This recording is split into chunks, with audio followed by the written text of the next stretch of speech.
Dear student, आप screen पर एक क्वेश्चन देख पा रहे हैं जिसमें कहता है कि √2 एक अपरिमेय संख्या है, प्रूफ करना है। क्लास 10th में proof that √2 is a irrational number या फिर √2 एक अपरिमेय संख्या है, ऐसे करके एक क्वेश्चन निश्चित है, या तो √3 रहेगा, √2 रहेगा, जो भी रहे इस टाइप से क्वेश्चन रहता है और 5 मार्क्स का रहता है। तो 5 मार्क्स अगर आपको एग्जाम में उठाना है तो इस वीडियो में लास्ट तक आपको बने रहना है। दूसरी बात, इसे हम लोग चुटकियों में सॉल्व करेंगे। इससे पहले आपको एक परिमेय याद आ रहा होगा जो पिछले क्लास में हमने बताया था, और उस परिमेय का नाम है परिमेय 1.2। और उसमें हमने क्या सीखा था कि अगर P जो है ए स्क्वायर को कटा सकता है तो यही P ए को भी कटाएगा। यानी कि अगर ए स्क्वायर को P कटा रहा है, यानी कि P ए स्क्वायर को विभाजित कर रहा है, तो ए को भी विभाजित करेगा। अगर ये चीजें याद रख लिया तो ये बहुत ही आसानी से सॉल्व हो जाएगा। कैसे? एक और चीज आपको याद रखना है कि अगर √2 एक अपरिमेय संख्या है तो हम मानेंगे उसे परिमेय है, उल्टा मानेंगे। और लास्ट में जब उल्टा पुल्टा होगा तो हम लोग समझ जाएंगे कि ये अपरिमेय संख्या है। ये ठीक उसी तरह है कि किसी चोर आदमी को हम लोग कह देंगे बहुत सीधा है, बहुत संत है, और उसे गद्दी पर बैठा देंगे और उसे चोरी करते हुए रंगे हाथ पकड़ लेंगे तो समझ जाएंगे कि वो चोर है। ठीक है, वही फॉर्मूला यहाँ पे यूज करेंगे। तो हम लोग यहाँ पे लिखेंगे कि माना √2, ठीक है, एक परिमेय संख्या है। क्या है? तो √2 एक परिमेय संख्या है। मान लिए अगर परिमेय संख्या है तो क्या हो जाएगा? तो यह √2 जो है वो P/Q के रूप में लिखा जाएगा। अगर ये P/Q के रूप में लिखा जाएगा तो P/Q अगर हम कटाएंगे, P/Q को कटाएंगे तो P/Q का एक अभाज्य गुणनखंडन मान के चलते हैं तथा P/Q का एक अभाज्य गुणनखंड, अभाज्य गुणनखंड क्या है? तो A/B है, A/B है। जैसे अगर हम कोई चीज को लिख देते हैं 8/4, ठीक है, अब इस 8/4 का कुछ तो अभाज्य होगा। जैसे यहाँ पर हम इसे कटाते हैं तो 2/1 हो जाएगा। अब यह कटेगा नहीं, इससे छोटा कुछ भी नहीं हो सकता है। तो वैसे ही हमने √2 का जो है वो सबसे छोटा जो भिन्न निकला, परिमेय निकला, वो हमने निकाल दिया √2 बराबर A/B। अब यहां से क्या है कि यहां A तथा B के बीच एक के अतिरिक्त यानी कि एक के अतिरिक्त कोई सहभाज्य नहीं है। ठीक है, सहभाज्य संख्या नहीं है। अब इसमें ज्यादा कंफ्यूज नहीं होना है। सहभाज्य नहीं है इसका अर्थ है कि अब ये किसी दूसरे चीज से नहीं कटेगा। जैसे हमने अभी दिखाया कि 8/4 जो है वो हमारा P/Q है, इसे 2 से घटा देंगे तो 2/1। अब ये दोनों के बीच कोई भी सहभाज्य नहीं है, अब यह इससे छोटा नहीं हो सकता है। यानी कि 2 भी 1 से कटेगा और 1 भी 1 से कटेगा, यानी कि एक ही है, एक संख्या है एक जो ये दोनों को कटा सकता है, इसके अलावा कोई भी संख्या नहीं है। तो यहां भी जो है वो एक ऐसा संख्या है जो A और B को कटा देगा, बाकी कोई भी संख्या ऐसा नहीं है जो ये दोनों को कटा सके। ठीक है, तो हम लोग लिख सकते हैं यहाँ पे √2 बराबर A/B, और यहीं पर दोनों तरफ हम लोग करेंगे स्क्वायर तो ये आ जाएगा 2 और ये आ जाएगा a square by b square. कैसे? तो दोनों तरफ वर्ग करने पर। ठीक है, हाँ, दोनों तरफ वर्ग करने पर। ठीक है, दोनों तरफ जैसे ही वर्ग किए तो हमारे पास ये आ गया।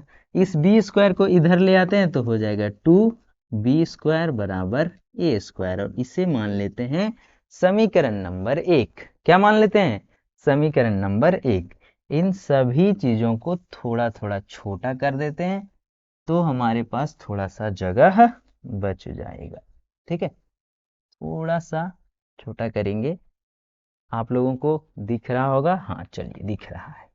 अब 2b² बराबर a स्क्वायर निकल गया है हमारे पास, यानी कि इसे हम लोग लिख सकते हैं वापस b² बराबर a स्क्वायर बाई 2। जी सर, लिख सकते हैं क्योंकि ये 2 को नीचे कर दिए। ठीक है, अब लिखेंगे प्रमेय 1 से प्रमेय 1.2। प्रमेय 1.2 क्या कह रहा था? थोड़ा सा कलर चेंज कर देते हैं ताकि यहां से आप लोगों को थोड़ा टर्निंग पॉइंट दिखेगा। देखिए, यहाँ पे लिखेंगे तथा प्रमेय 1.2 से क्या कहा था हमने कि अगर p a स्क्वायर को कटाएगा तो वही p a को भी कटाएगा, यानी कि यहाँ पे p के जगह में 2 है तो a बाई 2 हमें, मतलब a को ये 2 कटाएगा अगर a स्क्वायर को भी कटा रहा है, और जब कटाएगा तो कुछ तो निकलेगा, वो निकलेगा c। क्या निकलेगा? c। ठीक है, अब इसे इधर गुना कर देते हैं तो हमारे पास कुल मिलाकर आ जाएगा a बराबर 2c, और ये हो जाएगा समीकरण नंबर 2। यहाँ पे समीकरण 1 तथा 2 से 1 तथा 2 से समीकरण 1 तथा 2 से क्या हो जाएगा? a का वैल्यू बैठा देना है 2c यहाँ पर, जहाँ पे समीकरण 1 है। देखिए, यहाँ पे हो जाएगा 2b² और यहाँ पे a स्क्वायर के जगह 2c, यानी कि 2c का होल स्क्वायर, यानी कि 2b² बराबर 4c²। आप थोड़ा सा ध्यान दें तो यहां से हम लोग 2 एकम 2 और 2 दूनी 4, यानी कि b² बराबर हो जाएगा 2c²। ठीक है, अब ये 4 को हम लोग अगर नीचे कर देते हैं ये 2 को, तो b² बाई 2 हो जाएगा बराबर c²। ठीक है, इसलिए पुनः हम लोग, इसलिए पुनः समीकरण नंबर, या पुनः जो है प्रमेय 1.2 से क्या हम लोग कर सकते हैं? तो b/2 बराबर कुछ तो आएगा, जो आएगा d, यानी कि अगर a स्क्वायर को कटा रहा था तो a को भी कटा दिया, तो b स्क्वायर को 2 कटा रहा है तो b को भी कटाएगा, कोई दिक्कत नहीं है। और अब देखिए यहाँ पे हमारे पास निकल रहा है, डियर स्टूडेंट थोड़ा सा गौर करिएगा तो सारा संशय आपका मिट जाएगा। जैसे देखिए 8 था और 4 था, ये 2 8 को कटाएगा तो ये 4 हो जाएगा, और इसे कटाएगा तो 2 हो जाएगा। ठीक है, तो ये दोनों में 2 से कट रहा है, तभी तो ये कट के छोटा हुआ। यहां से अगर इससे भी अगर 2 कट रहा है तो ये 2 हो जाएगा, और इससे 2 से कटेगा तो 1 हो जाएगा, यानी कि a में भी 2 से कट रहा है और b में भी 2 से कट रहा है, यानी कि ये वाला इस स्टेज में है। अभी किस स्टेज में? 4/2, लेकिन हम लोग a/b को लिखे थे इस स्टेज में, यानी कि इसके बाद इसके पास कोई भी दूसरा उभयनिष्ठ गुणनखंड नहीं है जो दोनों को कटा सके। लेकिन यहाँ तो साफ साफ चीख चीख कर बोल रहा है कि 2a को भी कटाएगा और 2b को भी कटाएगा। ठीक है, जो जो हमें, ठीक है, जो हमें त्रुटिपूर्ण